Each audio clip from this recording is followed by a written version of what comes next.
Praise the Lord. Hallelujah. പ്രിയപ്പെട്ടവരെ, ഇന്ന് നിങ്ങൾക്കായി സമർപ്പിക്കുന്നത് ദാവീദിൻ്റെ സങ്കീർത്തനം 34 അധ്യായം 1 മുതൽ 5 വരെയുള്ള വാക്യങ്ങൾ. ആ വചനം ഇപ്രകാരമാണ്: കർത്താവിനെ ഞാൻ എന്നും പുകഴ്ത്തോടുത്തി സ്തുതികൾ എപ്പോഴും എൻ്റെ അധരത്തിലുണ്ടായിരിക്കും. കർത്താവിൽ ഞാൻ അഭിമാനം കൊള്ളുന്നു, പീഡിതർ കേട്ട് ആനന്ദിക്കട്ടെ. എന്നോടൊത്ത് കർത്താവിനെ മഹത്വപ്പെടുത്തുവിൻ, നമുക്കൊരുമിച്ച് അവിടുത്തെ നാമത്തെ സ്തുതിക്കാം. ഞാൻ കർത്താവിനെ തേടി, അവിടുന്ന് എനിക്ക് ഉത്തരമരുളി. സകല ഭയങ്ങളിൽ നിന്ന് അവിടുന്ന് എന്നെ മോചിപ്പിക്കുകയും ചെയ്തു. അവിടുത്തെ നോക്കിയവർ പ്രകാശിതരായി, അവർ ലജ്ജിതരാകുകയില്ല. ഈ എളിയവൻ നിലവിളിച്ചു, കർത്താവ് അത് കേൾക്കുകയും ചെയ്തു. കർത്താവ് എത്ര നല്ലവനെന്ന് രുചിച്ചറിയുവിൻ. പ്രിയപ്പെട്ടവരെ, ദൈവവചനമാണ് നാം കേട്ടത്. പ്രിയപ്പെട്ടവരെ, കർത്താവ് എത്ര നല്ലവനെന്ന് നമ്മൾ അനുദിനവും രുചിച്ചറിയണം. കർത്താവിൻ്റെ അതിപരിശുദ്ധമായ നാമത്താൽ നാം ഓരോ വ്യക്തികളും നിറഞ്ഞ് ദൈവത്തെ മഹത്വപ്പെടുത്തണം. ഹല്ലേലൂയ.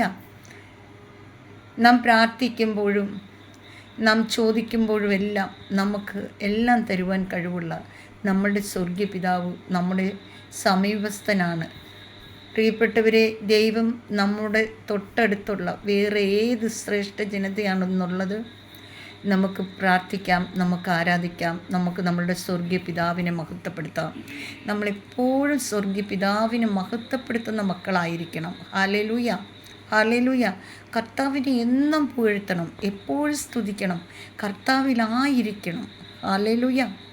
കർത്താവ് നിങ്ങളെല്ലാവരെയും അനുഗ്രഹിക്കട്ടെ. ഈ വചനം വായിക്കുകയും ധ്യാനിക്കുകയും ചെയ്യുന്ന നിങ്ങളെല്ലാവരെയും സർവശക്തനും നീതിമാനുമായ ദൈവം അനുഗ്രഹിക്കട്ടെ എന്ന് പ്രാർത്ഥിക്കുന്നു.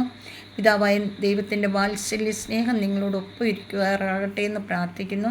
പിതാവായ ദൈവം എല്ലാ രോഗികളായിരിക്കുന്ന മക്കളുടെ മേലും അനുകമ്പ കാണിച്ച് അവർക്ക് സൗഖ്യം കൊടുക്കണമെന്ന് പ്രാർത്ഥിക്കുന്നു. കടബാധ്യതയുള്ള മക്കൾക്കായി പ്രാർത്ഥിക്കുന്നു. ജോലിയില്ലാതെ ഭാരപ്പെടുന്ന മക്കൾക്കായി പ്രാർത്ഥിക്കുന്നു. പ്രിയപ്പെട്ടവരെ, ഇന്ന് പ്രാർത്ഥന ആവശ്യപ്പെട്ട എല്ലാവർക്കുമായി പ്രാർത്ഥിക്കുന്നു. അവരെല്ലാം അനുഗ്രഹിക്കണമേ, വിശദീകരിക്കണമേ. പ്രാർത്ഥന ചോദിച്ചിട്ടുള്ള ഓരോ കുടുംബാംഗങ്ങളെയും ബലപ്പെടുത്തണമേ.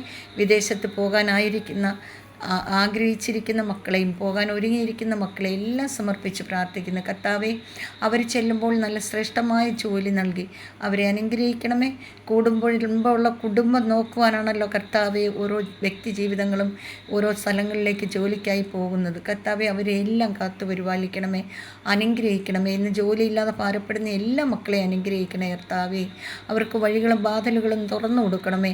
അപ്പാ പിതാവെ, അങ്ങ് തുറക്കുന്ന വഴികൾ ആർക്കും അടയ്ക്കുവാൻ സാധ്യമല്ല, അങ്ങടയ്ക്കുന്ന വഴികൾ ആർക്കും തുറക്കുവാനും സാധ്യമല്ല. ആയതിനാൽ എൻ്റെ കർത്താവ് വഴികൾ തുറന്നു കൊടുക്കണമേ കർത്താവെ. കർത്താവ് അനുഗ്രഹിക്കണമേ എന്ന് പ്രാർത്ഥിക്കുന്നു. പിതാവായ ദൈവത്തിൻ്റെ സ്നേഹവും പുത്രനായ ദൈവത്തിൻ്റെ കരുണയും പരിശുദ്ധാത്മാവിൻ്റെ അഭിഷേകവും ഈ പ്രാർത്ഥന കേൾക്കുന്ന എല്ലാ വ്യക്തി ജീവിതങ്ങളോടൊപ്പം ഉണ്ടായിരിക്കട്ടെ എന്ന് പ്രാർത്ഥിക്കുന്നു. കർത്താവായ യേശു നിങ്ങളെല്ലാം സമർത്ഥമായി അനുഗ്രഹിക്കട്ടെ. പിതാവായ ദൈവത്തിൻ്റെ വാത്സല്യ സ്നേഹം കൊണ്ട് നിങ്ങളെ മൂടട്ടെ എന്ന് പ്രാർത്ഥിക്കുന്നു. നിത്യം പിതാവും പുത്രനും പരിശുദ്ധാത്മാവായി സർവീശ്വര എന്നേക്കും ആമേൻ.